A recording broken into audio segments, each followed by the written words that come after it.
Before I start this list is very, very, very biased. So sorry if Ocarina of Time isn't number 1. Very sorry, Zelda fans. Also, sorry if you don't see insert here 64 or so-and-so 64.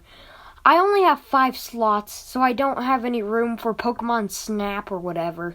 Lastly, only first-party entries.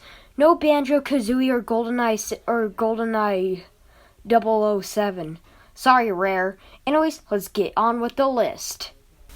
Number 5, Mario Kart 64. This game is the second entry in the long-lasting Mario Kart franchise, and was pretty extraordinary for its time. It got 4 players into the ring, unlike Super Mario Kart, which was only 2-player. Mario Kart is a great party game, like Mario Party and Smash 64. It replaced DK Jr. with Donkey Kong and added Wario. It took out Koopa Troopa, though that isn't a very controversial choice to take out Koopa. Mario Kart has 20 stages in total, 16 race courses and 4 battle courses.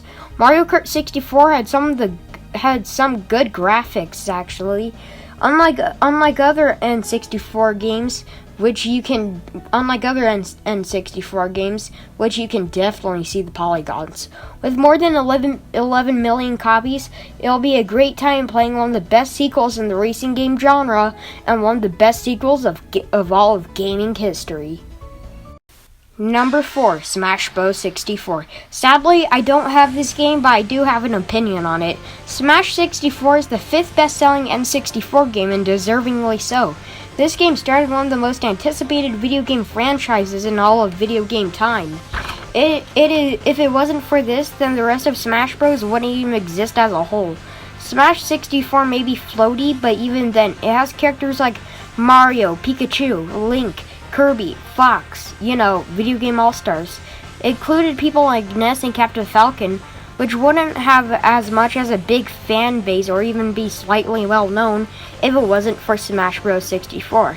This game is great for a fun time with multiplayer and single player. It has items to mess around with in multiplayer, and you can turn them off for competitive play. Smash 64 is definitely a great experience. Number 3, Ocarina of Time. I know. Why isn't this number 1? Blah, blah, blah. It's best. It's best! You may be saying. But this is a biased list, okay? Anyways, this game is listed as one of the best games of all time, and people even say it's the best Nintendo game. This game is very revolutionary and introduces the lock-on target. The amount of personality this game has is just mind-blowing. The game allows you to explore a whole lot. You can do anything in this game. I could say more, but every praise that this game has already been said. Or not, who knows?